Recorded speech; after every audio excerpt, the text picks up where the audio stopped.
Since 1952, the American Psychiatric Association has published the Diagnostic and Statistical Manual of Mental Disorders, or the DSM, as a guideline for the classification and diagnosis of mental health issues.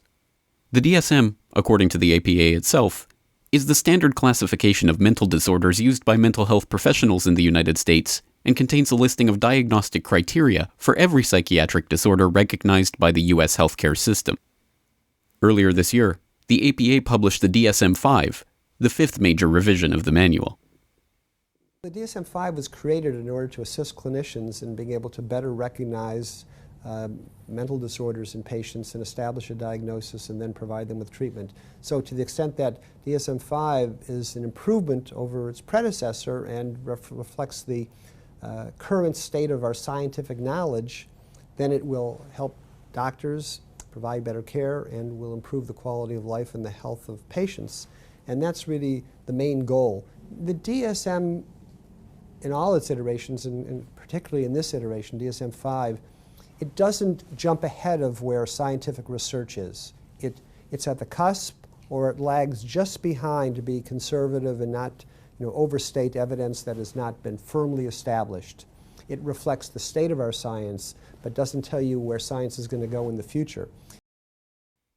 Commonly referred to as the Psychiatric Diagnostic Bible, the guide has always generated controversy. How are disorders diagnosed? What criteria are used to establish disorders in the first place? Are the categories subjective? Do they reflect cultural biases? These questions are not unique to the DSM. They have plagued psychiatry since its earliest days. But the DSM, as the base guideline for the use of clinical psychiatrists across America for the past half-century, is the place where these philosophical issues are decided in concrete terms. Some of the DSM's most strident critics dispute the very name of the guide itself, pointing out that it is not statistical and that the term diagnosis is itself misleading. And it's called the Diagnostic and Statistical Manual of Mental Disorders. So that tells you something right away. The statistical part makes it sound statistical, scientific. Actually, there's no statistics in the diagnostic criteria whatsoever. There's a little bit of statistics in the discussion, but it really isn't a statistical manual. There's no t-tests or chi-squares or anything. And then it's the diagnostic manual. So as soon as you call it the diagnostic manual, you're clearly saying it's medical, and these are diagnoses, meaning illnesses. But then when you read the book, it says they're disorders, not diseases. So there's kind of a doublespeak, kind of having it both ways at the same time. Okay. It's clearly psychiatrists or MDs, they're doctors, they diagnose mental illnesses, but they're not actually technically diseases. Right. And it says in the manual that there's no laboratory test for any of the diagnoses. And it's specifically in the criteria for schizophrenia, it repeats that. There's no laboratory test of any kind. Wow. So clearly they are not, in fact, established specific medical diseases.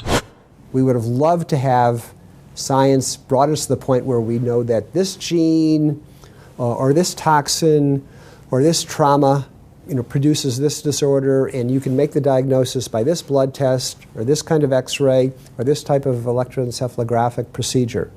And God willing, that day will be coming fairly soon. This question of terminology is not mere quibbling over semantics. If the label of medical diagnosis is extended to the field of psychiatry, even in the absence of any objective or external criteria for producing that diagnosis, then the medical prognosis of prescription medicine seems justified, perhaps even inevitable. Again, far from an academic debate, the question of when and how to justify pharmaceutical treatment for mental health issues is one with real-world implications. Implications that impact the bottom line of the trillion-dollar pharmaceutical industry. Criticisms of the DSM and questions of Big Pharma's influence over the process of creating the manual are not happening at the fringes of medical debate either. Perhaps surprisingly, one of the leading critics of the DSM-5 was the chair of the task force for the previous edition of the guide, the DSM-4. Our society is already immersed in pill popping. 1 out of every 5 adults takes medication every day. 6% of the population is addicted to psychotropic medications. The sales of antipsychotics are $18 billion a year, amongst the highest of all classes of drugs.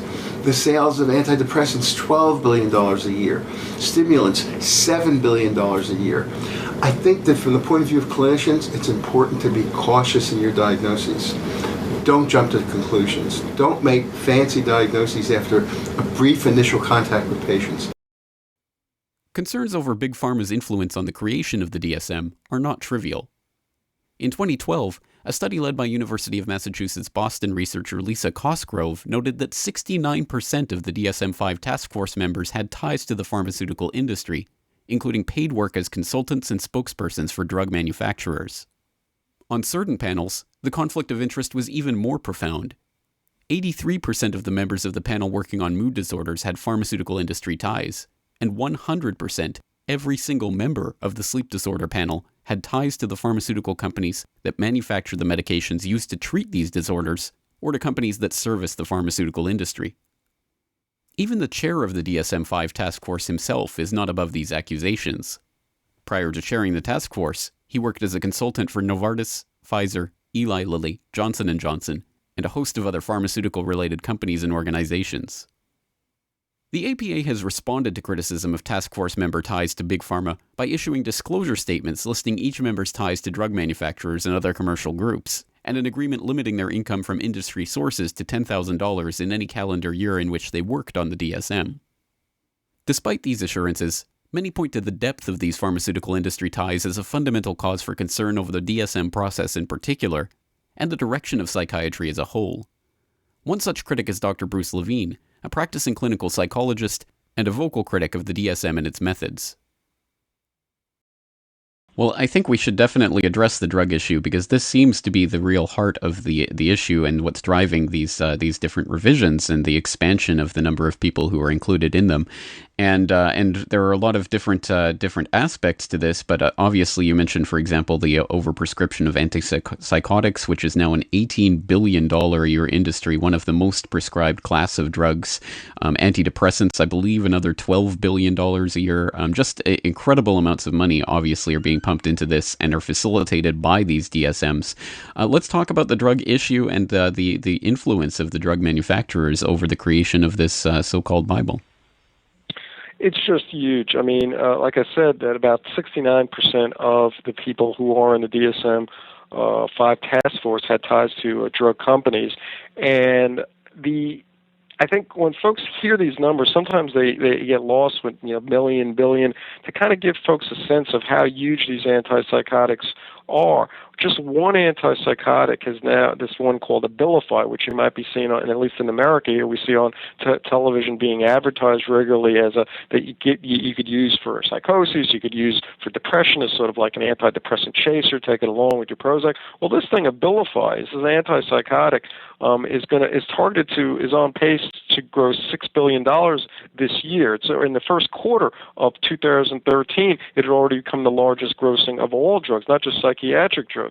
Seroquel, another antipsychotic, hit $6 billion in 2011. And so these are gigantic amounts of money. I mean, to kind of give people a sense of how big that kind of money is, Facebook only grossed $5 billion last year. Yahoo only grossed $5 billion this year. So one antipsychotic drug, okay, is grossing that much money. Well, how is that grossing it? Well, it's not being given just for kids with, it's just not being given for people who have psychoses. It's being given to control populations. I talked about kids. Huge billions of dollars are being made off of just controlling kids, but also old people in nursing homes. That's a lot of the places that they're being given. Also, folks in prison. That's where a lot of these drugs are being used. So any population out there of vulnerable people who authorities got pretty much complete control over, who they want to most easily control, they're getting control with these antipsychotic drugs, and that's why they're making so much money off of them. In the end, what is at stake is not merely the utility of the DSM as a diagnostic guideline, but the credibility of the psychiatric profession as a whole. As critics like Dr. Francis and others have argued, in the relentless drive to expand the number and the scope of mental disorders, with the attendant increase in potential customers it brings for the drug manufacturers, more and more people are being driven from the ranks of the normal into the care of psychiatrists. This diverts attention from the extreme cases of individuals most in need of mental health care and makes impersonal interactions dictated by DSM guidelines and ending with knee-jerk drug prescriptions all the more likely. For many, the direction of psychiatry has to be diverted from its current course before the very human condition itself is pathologized and medicated out of existence. This video is brought to you by the subscribers of BoilingFrogsPost.com. For more information on this and other topics, please go to BoilingFrogsPost.com. For more information and commentary from James Corbett, please go to CorbettReport.com.